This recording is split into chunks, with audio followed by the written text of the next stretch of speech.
Welcome to Country Sparkles. I was just sitting in my bathroom about to fix some warped baseboard, and I was thinking, I might as well make a video out of it, and then if it works, woohoo, can help somebody else out. So here we go. So here's my baseboard, and it's just got little spots like this that are just got a little bit of water damage and are warpy. And down here I started to kind of try to fix it. So what I'm doing is I'm taking a razor blade and I'm going along here, and I'm just trying to smooth it flat. I'm going along here, and I'm just trying to make it smooth and flat. Just taking off a little bit.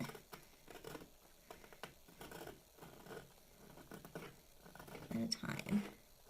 So it's not too drastic, so don't mess anything up. That might have been a little bit dramatic or drastic. Whatever word you want to use.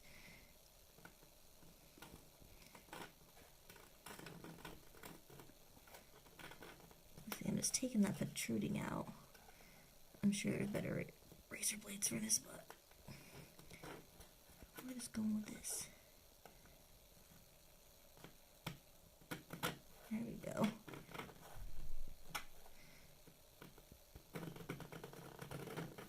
There we go.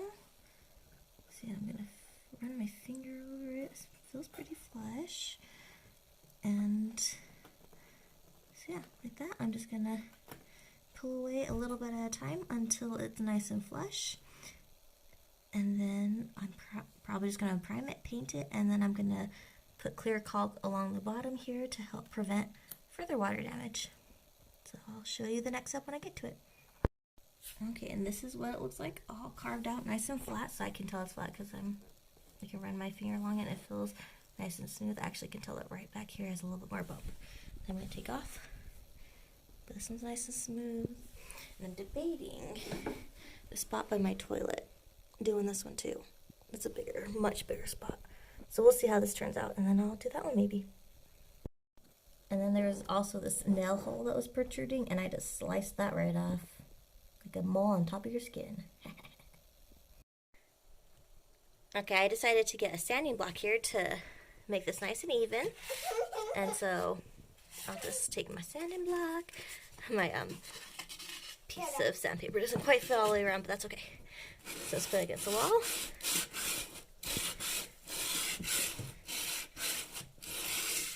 Do a few swipes. Oh yeah.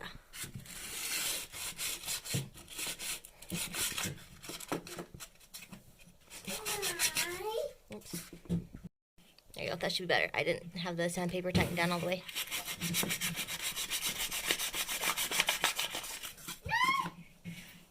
Nice, that feels really good.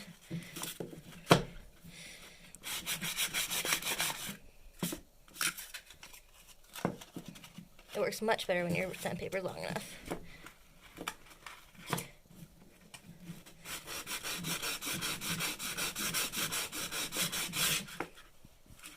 There we go. Perfect. Okay, so now I'm going to prime this, and I'm just going to put a super light coat, and I might do 2 or 3 coats of primer because I don't want to put too much on, so that way all the moisture absorbs into the baseboard again and makes it all warpy again. So, light coats.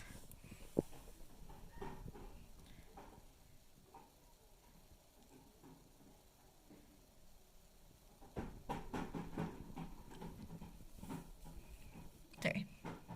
It's really hard to paint and look through the camera, so I'm trying to hold the camera while I paint.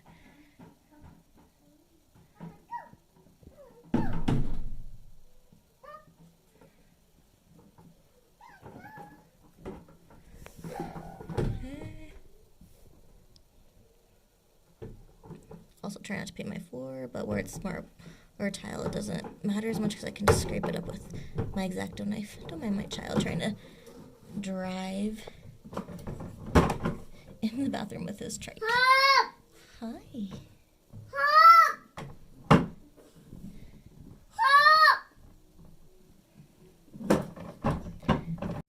There it is, first coat of prime on there, and I'm definitely going to put a second one to seal real good.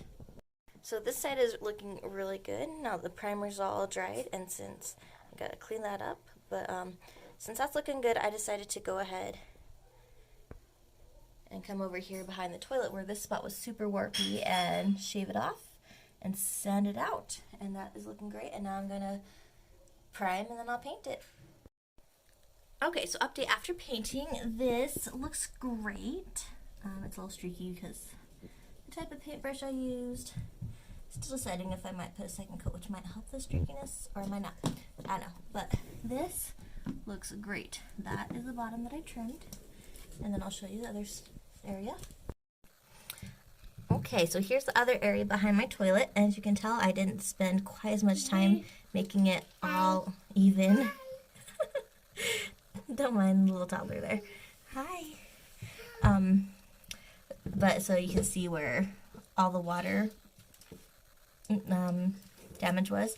And then this corner was so bad. I cut out a ton of it. And then the more I cut out, it got like fluffier. It was so weird.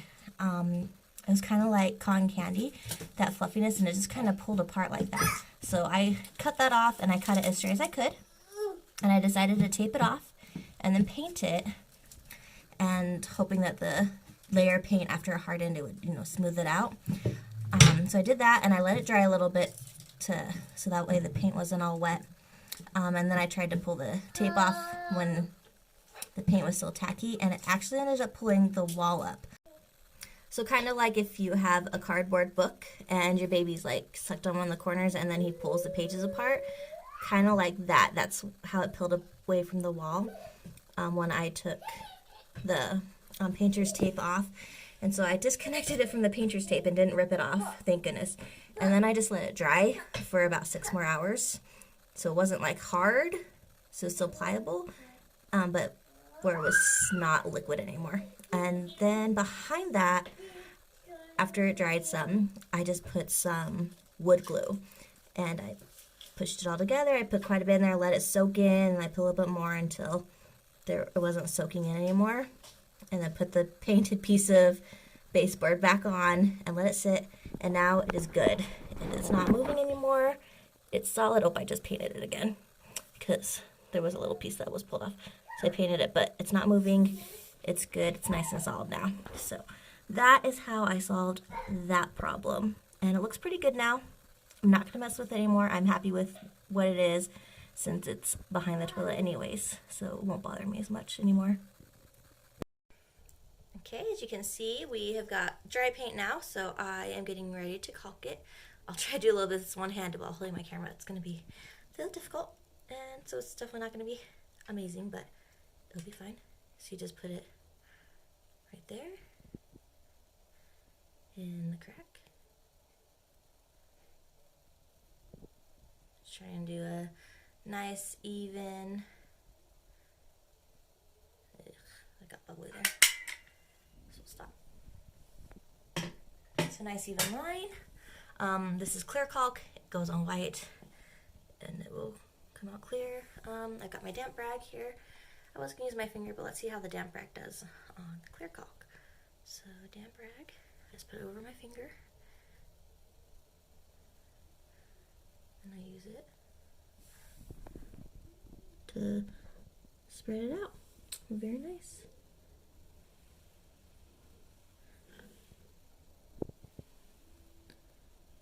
Just like that. And there you have it. And then I'm doing this in the hopes that any water in this kid bathroom will, when it gets on the floor, because you know, kids, it will help prevent it from going under the board and warping it again. But yeah, we'll see. That's the hope. The best you can do. So in our master bathroom, we have a warpy piece of baseboard in there that's been warpy ever since we moved in. Kind of crazy.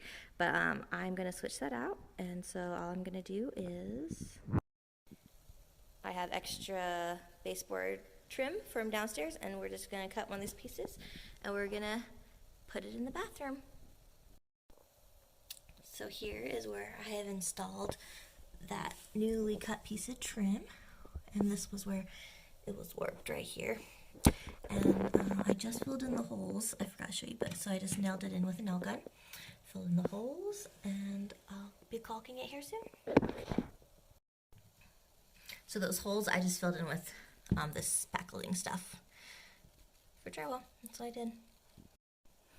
Okay, so here I have caulked this, and now I'm gonna take a damp rag over my finger, and I'm going to smooth it down.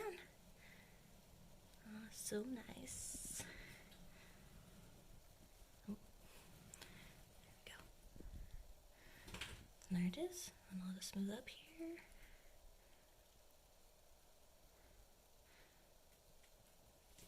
Just like that.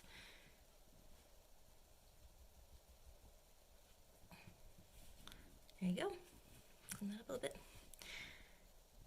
Okay, here's a baseboard all caulked and smoothed down. Ready for paint. So there you have it, fixing a, specifically here, bathroom trim baseboard without replacing the entire board. Hopefully that helps you out and gives you some ideas of what you can try before replacing the entire thing, just to make your home a little bit better and make you a little bit happier with it. If you like this video, then subscribe and like it below, and hopefully we'll see you next time. Bye!